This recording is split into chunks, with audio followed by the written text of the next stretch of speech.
Bible సభలకు బోలో కృష్ణ మహారాజుకి, బోలో కృష్ణ మహారాజుకి, బోలో కృష్ణ మహారాజుకి. దేవుని పరిశుద్ధ నామమునకు స్తుతి కలుగునుగాక. ఆమేన్.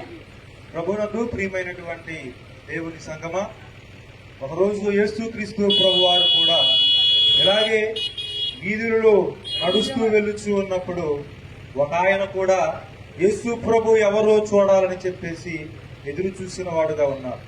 యేసయ్య ఎవరు అని చెప్పి ఎదురు చూసినప్పుడు ప్రభు ఆయన యొద్దకే వచ్చి ఆయనను తీసుకొని తన ఇంటికి వెళ్ళినప్పుడు ఆయన ఎవరో ఆయనకు అర్థమైంది. అంటే ఆయన ఎవరయ్యా అంటే ఎండిపోయినటువంటి జీవితాన్ని బాగు చేసేవాడని, సమస్తమును కూడా బాగు చేసేవాడని చెప్పి ఆయనకు అర్థమైపోయింది.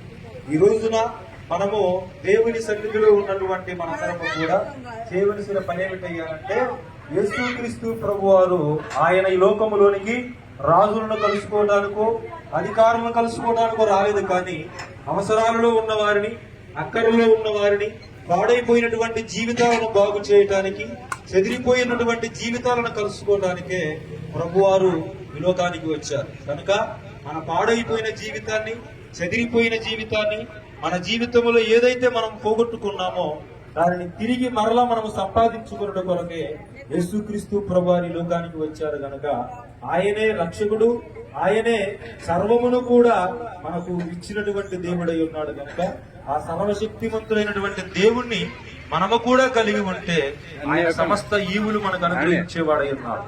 కాబట్టి ఈ దినమున మనము జక్కయ్య ఎలాగైతే తన ఇంటిలోనికి యేసయ్యను చేర్చుకొని తను పోగొట్టుకున్న దాన్ని ఎలాగైతే సంపాదించుకున్నాడు, ఈ రోజు మన జీవితంలో కూడా ఒకవేళ నీవు అనారోగ్యం పోగొట్టుకున్నా, నీ జీవితంలో నీకు ఉన్నటువంటి మనశ్శాంతి పోగొట్టుకున్నా, నీ కుటుంబంలో ఉన్నటువంటి విలువలను పోగొట్టుకున్నా, యేసు ప్రభువారిని నువ్వు కలిగి ఉంటే ఆయనను నీలోనికి, నీ గృహములోనికి ఆహ్వానిస్తే తిరిగి మరలా అంతకు రెట్టింపు దీవెనను దేవుడు నీకు అనుగ్రహించేవాడై ఉన్నాడు. కనుక ఈ దినమున మనము కూడా యేసయ్యను మన కుటుంబాల్లోనికి, మనలోనికి ఆహ్వానించుకొని పోగొట్టుకున్న ప్రతిదీ మనము సంపాదించుకునే భాగ్యము ధన్యత దేవుడు మనకు అనుగ్రహించును గాక.